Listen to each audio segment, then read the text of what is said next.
Live and direct, live and I take no jive. Legalize it. So how much can a koala bear? Koala bear, koala bear. Koala bear. Barry pulls a joint out of his pocket. Bill says, "Great, Barry, a reefer." Karma Koala podcast, and in this episode I'm talking to Amber Lengacher, who is based in New York. She used to work for Vicente and Truliev, and now works alongside Rod Kite as a cannabis lawyer. Amber, welcome to the podcast, and we're going to talk about licensing, state licensing, and what do you call them? Empty licenses? Is that what you call them? Yeah. So that's definitely a term that I've coined. And I'm based in Colorado, just to clarify, but I don't know why I've got it in my head that you're in New No, York. That's okay. I was looking at your apartment and thinking that's a big apartment for New York. No, exactly. I wouldn't have this much space. But I started my career at Vicente Cedarburg, now Vicente. Moved on to work for Trulieve, one of the largest multi-state cannabis operators in the industry.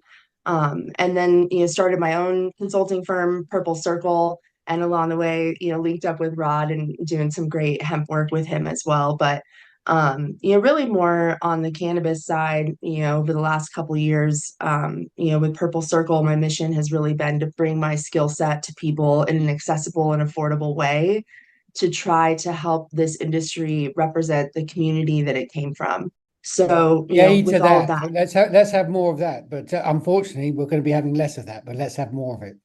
Yeah, absolutely. I'm a very social equity focused advocate, but that said, I probably feel a bit differently. Well, don't get me onto social equity licensing on the East Coast, because that's another conversation.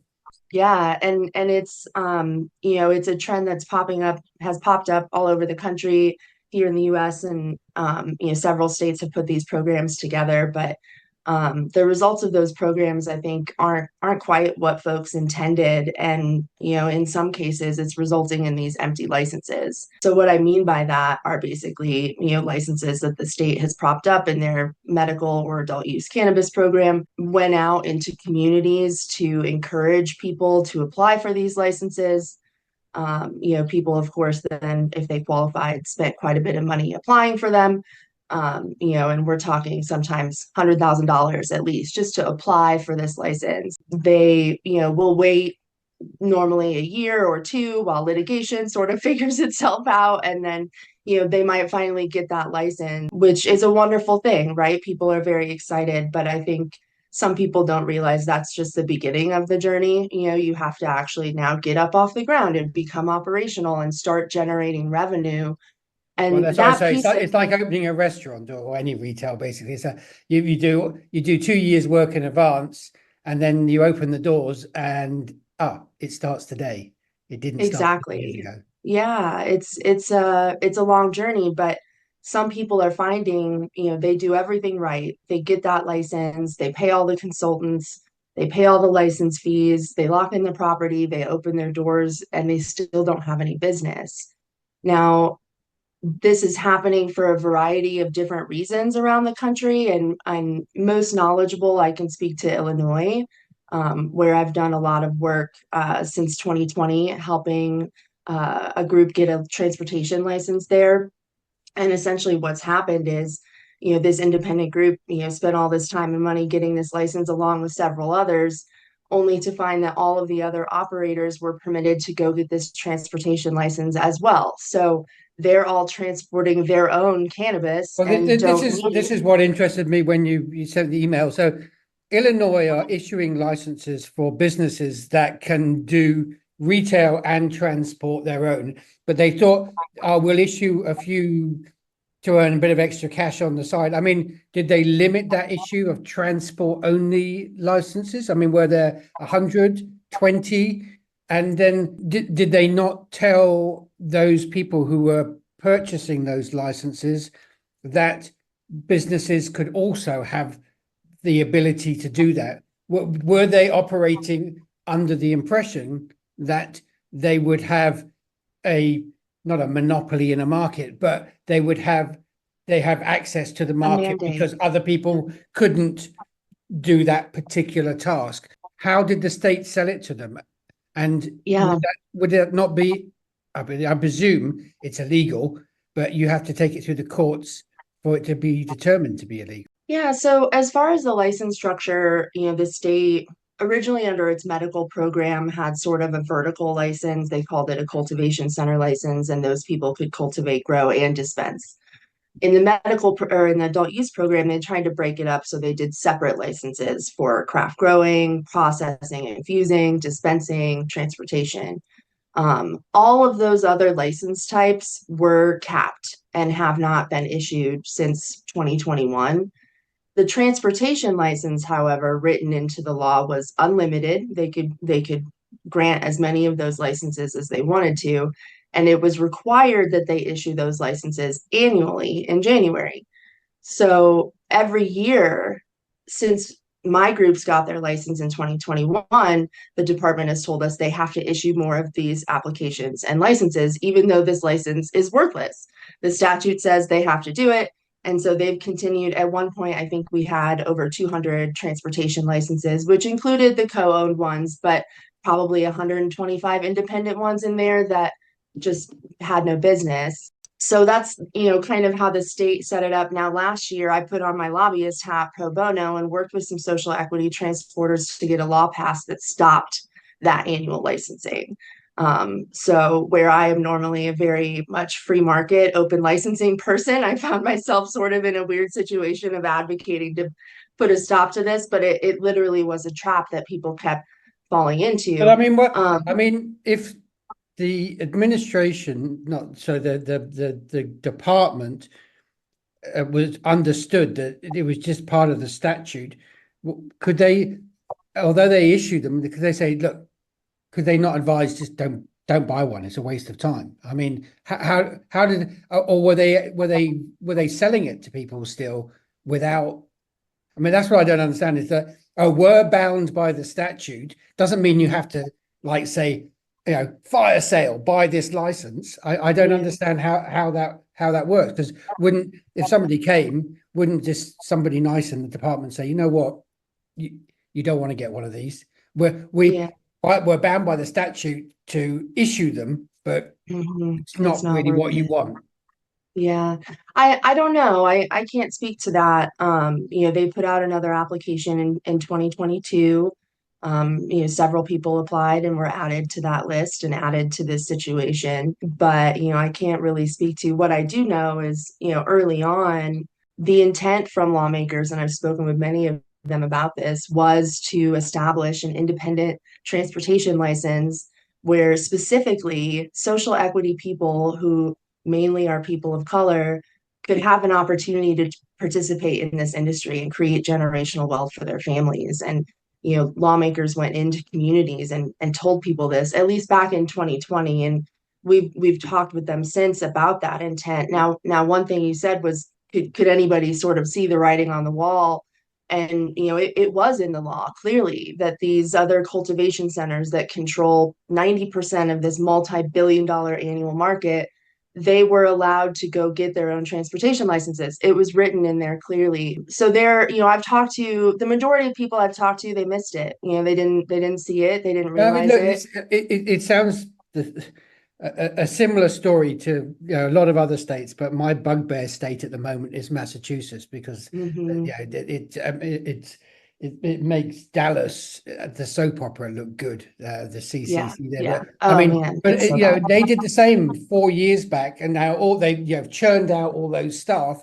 They were going and promising the earth to a bunch of people they shouldn't have promised the earth to, and basically for their own personal political gain or business gain, got all these people to get licenses that there was no way they could ever operate with. And now all those people have cycled through that completely useless organization and are out, advising, I won't say names, but there's one particular organization who they did that to people, but they still banging on about social equity and doing the positive. And it's just like, I don't know whether they're just blind to their own acts, or it's something a little bit nastier than that. That's what I'm not really understanding.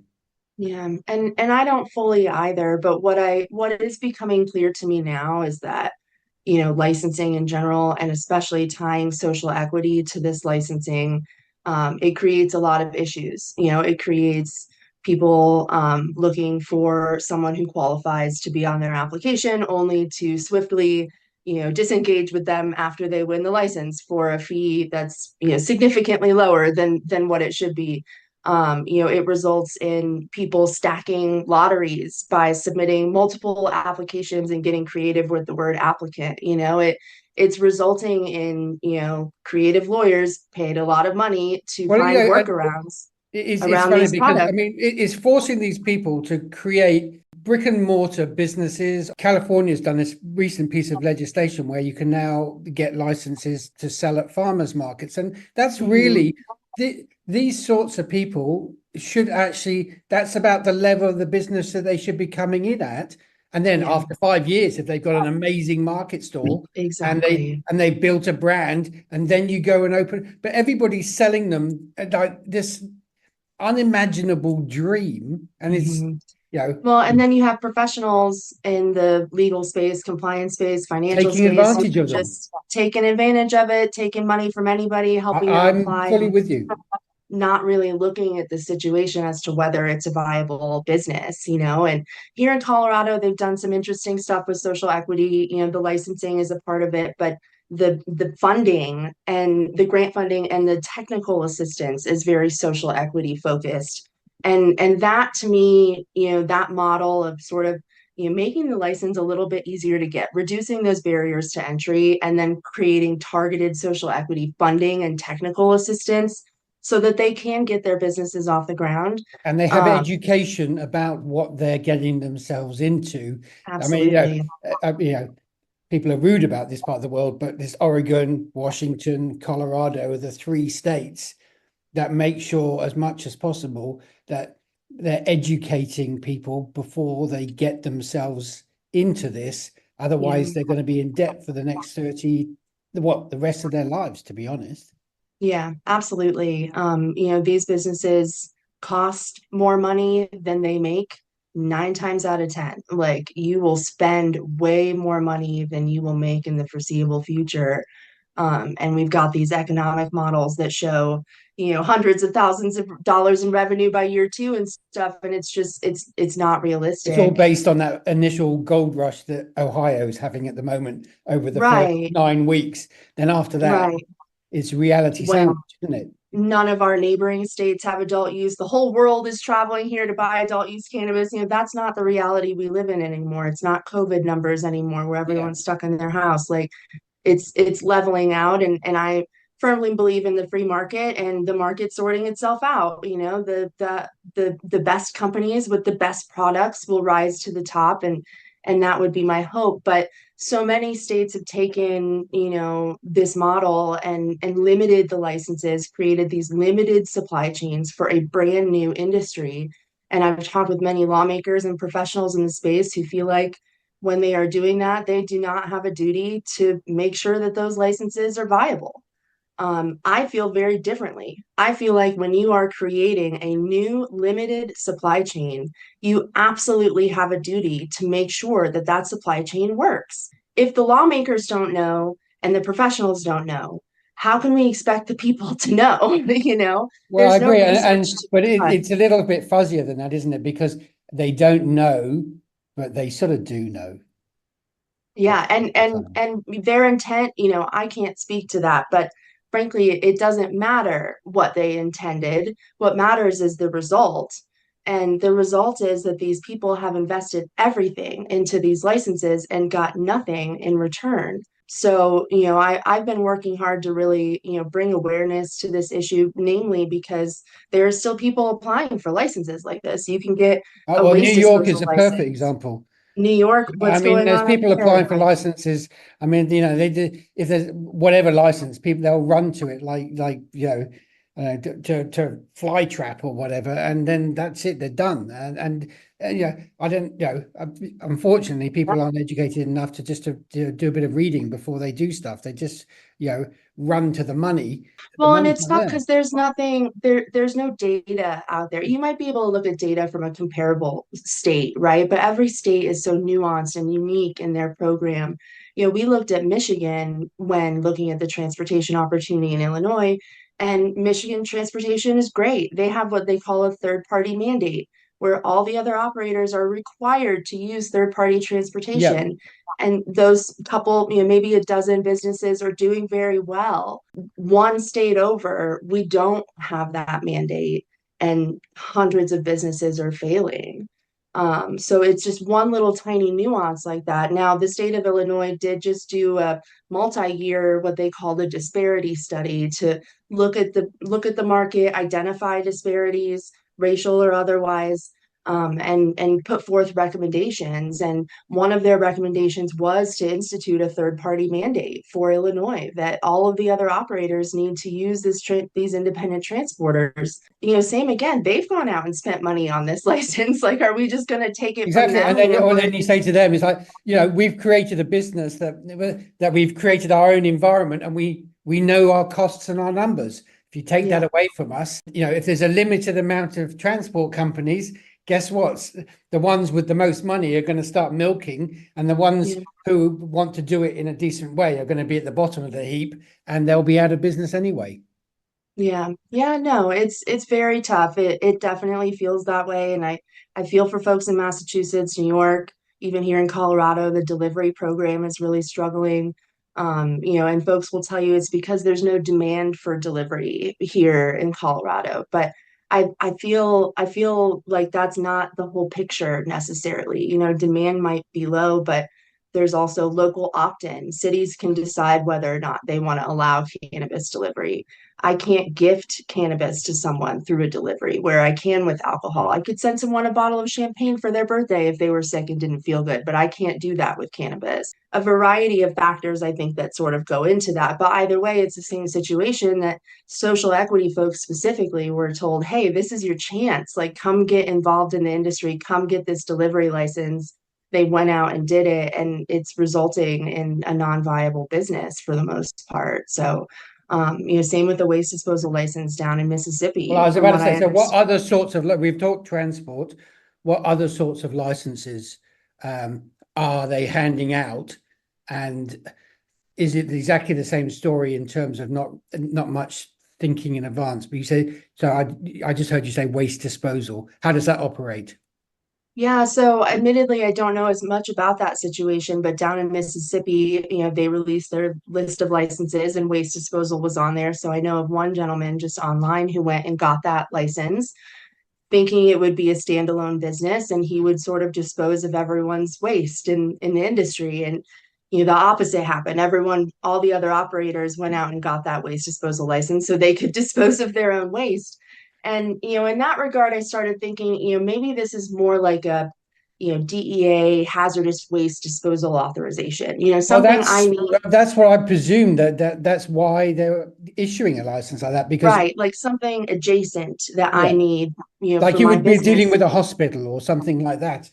Right, but the way that these applications are put together, requiring independent financial models, independent operating plans, full disclosure of the business and who owns and operates it. Like the application itself is set up for an independent business. Like, I wouldn't think for a waste disposal authorization that I need for my business that I need to submit a 20-page application with a bunch of exhibits and supplemental Well, documents. it is 2024. You have to submit a billion pages for anything I'm these days, sure. don't you? But I think, the way that we're putting this out there, if we're not being really specific and telling people like, hey, this is not a viable standalone business, like this is something to be considered in conjunction with your other business and being very clear about that, then all people really have to go off of is the laws and regs that are out there, the guidance that's out there, the application itself. So it's tough. And I know in Minnesota, they're just now doing their application, so we have yet to see how this will work out. They did put safeguards around who can own a transportation license, which is awesome. but they also have a wholesaler license. And I've asked around to a couple people, like, how is this wholesaler license supposed to fit into the supply chain when cultivators and processors can sell their products directly to dispensaries? Why would anyone sell it for less to a wholesaler if they had that I mean, especially permission? at this stage of the market, maybe in 8 years' time. Maybe 3, 4, yeah, mature market down the road, there's a place for that. And that's what one person told me. But in the immediate sense, like, that's not going to be a license that's going to make any money for years, and unless we're clear with people about this, they don't have a clear picture of what they're getting into. So when I get calls about licensing now, a lot of times my answers don't do it depending on what they want to do. There's a lot of other opportunities to get into the market. Branding and licensing agreements are a great way. Stay away Product. from dealing with state government Yeah. and because education and advice really Yeah. is what this is. I mean, this is, again, every conversation I have, this is where we've got to in this in with this business, is education, and there just isn't much knocking around. And some of the universities are getting into it, and there's that guy who does the ganja thing. I always forget the name of that company. But apart from that, there isn't really. People are like advice getting as consultants, but they're not as educators. And it seems to me that this is a classic industry where actually in education you can make a lot of money, because there's a lot of disparate information all over the place. Somebody can bring it all in together and place it in funnels and channel that out. It's going to not solve people's problems, but help them understand what their problems are and whether they will then work with that risk or not work with that risk, which is what business is all about, isn't it? Yeah, absolutely. I think that's crucial. And professionals in the legal and financial spaces who are being really transparent with people about what the situation is.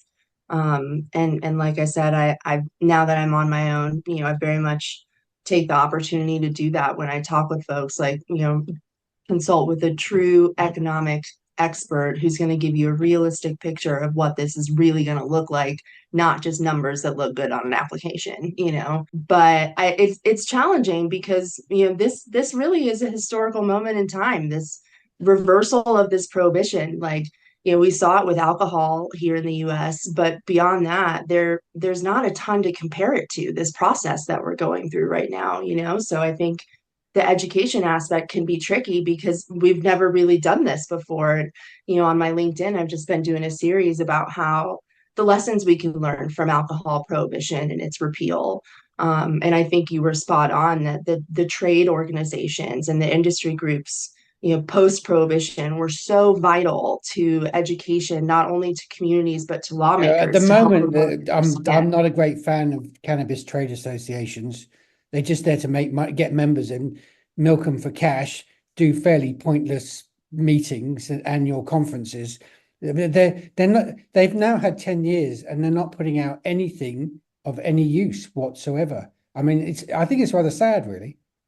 Yeah, it's disappointing. I've been in this industry for a while, and I've worked with some really great people, some of whom are now leading those organizations. And I've made it a point over the last year to chat with all of them, as many of them as I can, because while rescheduling to Schedule 3 is obviously historic in that it's the most federal movement we've had on cannabis ever. At the same time, I feel strongly it's not enough. It's still can kicking. It's all it is. It's can kicking. It's not enough. Yeah. And this is me coming from a place that I'll share with you. I was briefly arrested and incarcerated for cannabis use and possession when I was 18.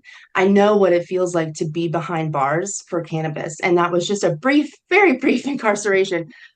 It doesn't compare to what some families are still going through today. And until we reunite all of those families and end cannabis arrests across the country, like that, then we'll be close to finished, and rescheduling won't do that. I'm a big proponent of descheduling and decriminalization. But where I started my career, a lot of people believe incremental progress is the only way. And I think that is one field of thought. Well, but I mean, it's funny that because people think that if you have incremental, you're not going to have all the chaos on the way. But this has proved to be diametrically opposite. You might as well just opened it all up and had the same chaos, but have had it sorted out within a decade. I think we've created 40 years worth of problems. Yeah, absolutely. And, a lot of these trade groups, are torn between difficult positions of, maybe feeling that way, but having members that need them to do X, Y, and Z.